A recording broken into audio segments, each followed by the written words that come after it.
കോഴിക്കോട് തണ്ണീർപ്പന്തലിനടുത്ത് കാഞ്ഞിരവയലിൽ രാധയും വസന്തയുമെല്ലാം ഇപ്പോൾ കുടിയൊഴിപ്പിക്കലിന്റെ ഭീഷണിയിലാണ്. ഇക്കഴിഞ്ഞ 3-ാം തീയതിയാണ് ഇവർക്ക് മിനി സ്റ്റേഡിയം നിർമ്മാണത്തിനായി സ്ഥലം അക്വയർ ചെയ്തതുമായി ബന്ധപ്പെട്ട് വീടൊഴിയുന്നതിനു വേണ്ടി നോട്ടീസ് ലഭിച്ചത്.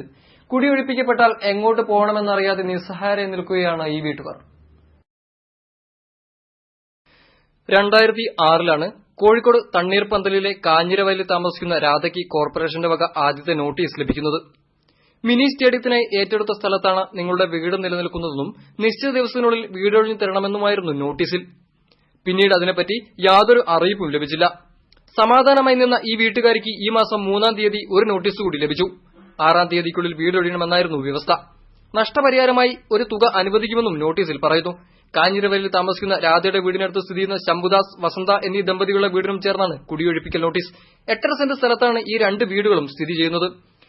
മിനി സ്റ്റേഡിയത്തിനായി ഏറ്റെടുത്ത സ്ഥലം നിശ്ചയിച്ചാൽ ഈ രണ്ട് വീടിന്റെയും പകുതി ഭാഗം വീടുകൾക്ക് നഷ്ടമാകും.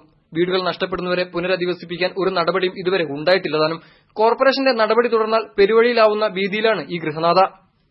എല്ലാ സ്ഥലത്തും പറയുന്നത് ഒന്നും ചെയ്യാൻ പറ്റൂല എന്ന് എല്ലാവരും പറഞ്ഞു. കളക്ടർ പറഞ്ഞത് അത് തന്നെ, മേയർ പറഞ്ഞത് അങ്ങനെ തന്നെ, തഹസീൽദാർ പറഞ്ഞത് അത് തന്നെയാണ്. എത്ര ദിവസമായി ഞാൻ എല്ലാ ഓഫീസിലും കയറി ഇറങ്ങുന്നത്. ഇന്നും ഇന്നലെ അല്ല തുടങ്ങിയത്, കുറെ കാലമായി. എനിക്ക് കയറി ഇറങ്ങാൻ ആകെ എന്റെ കാല് പൊന്താണ്ടായിരിക്കുന്നു. അറിയോ, അത്ര കഷ്ടപ്പെട്ടിട്ട് പോയി ഇങ്ങനെയാ ചെയ്യുന്നത്. വീട്ടിൽ എത്ര ആൾ താമസിക്കുന്നുണ്ട്? ഇവിടെ എല്ലാവരും ഉണ്ട്. നിങ്ങളെ മാറ്റി കുടി പാർപ്പിക്കാൻ വേണ്ടിട്ട് എന്തെങ്കിലും നടപടി അധികൃതർ എടുത്തിട്ടില്ല? ഇല്ല, ഒന്നും എടുത്തിട്ടില്ല. അതിനെപ്പറ്റി ഒന്നും പറഞ്ഞിട്ട് ചോദിച്ചിട്ടുമില്ല. ഈ നോട്ടീസ് കിട്ടിയിട്ട് തഹസിൽദാരുടെ അടുത്ത് പോയിട്ട് അവിടെ മര്യാദയ്ക്ക് സംസാരിക്കാനുള്ള ഒരവസരം വരെ ഞങ്ങൾക്ക് കിട്ടിയില്ല. പിന്നെ ഇത് വെള്ളം ചടിയിലും ഞങ്ങൾ കിടന്നിട്ട് ഇത്ര കാലം അടുത്ത് പ്ലാൻ കിട്ടി വീടുണ്ടാക്കിയതാണ്. പ്ലാൻ കിട്ടിയതിനു ശേഷം ഒരു വീടുണ്ടാക്കി.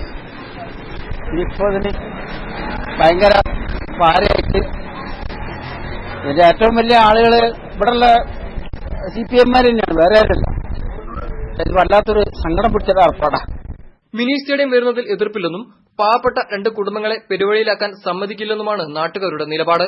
സംസാരിക്കാൻ വേണ്ടിയിട്ട് അവർ ഇന്നെ കൂട്ടി, തഹസിൽദാരുടെ അടുത്തേക്ക് ഇന്നെ കൂട്ടി. ഈ ഒരു സ്റ്റേറ്റ്മെന്റ് ആവശ്യപ്പെട്ട സമയത്ത് ഈ തഹസിൽദാരോട് കാര്യങ്ങൾ സംസാരിക്കുന്നതിന് വേണ്ടി ചെന്ന സമയത്ത് ഈ തഹസിൽദാർ വളരെ ധിക്കാരപൂർവ്വം എന്ത് ചെയ്യുകയാണ് ചെയ്തത്, അവിടുന്ന് പുറത്താക്കുക ചെയ്തത്. ഈ പാവപ്പെട്ട ഇവർക്ക് വേണ്ടി സംസാരിക്കാൻ വേണ്ടി ചെന്ന എന്നെ പിടിച്ച് പുറത്താക്കിക്കൊണ്ട് അവർ പറഞ്ഞ കാര്യങ്ങൾ കേൾക്കാതെ അവരെ കൊണ്ട് ഒപ്പിടിക്കുകയും ചെയ്തു. മിനി സ്റ്റേഡിയം നിർമ്മാണത്തിനായി ജനവാസ കേന്ദ്രമല്ലാത്ത സ്ഥലം നിലനിൽക്കെ ഈ 2 കുടുംബങ്ങളെ കുടിയൊഴിപ്പിക്കുന്നത് എന്തിനെന്ന ചോദ്യവും നാട്ടുകാർ ചോദിക്കുന്നു. എന്തായാലും ഏത് പ്രതിഷേധ സമരങ്ങൾ കൈക്കൊണ്ടും ഈ കുടുംബങ്ങളെ സംരക്ഷിക്കുമെന്ന നിലപാടിലാണ് ഇവിടത്തെ നാട്ടുകാർ.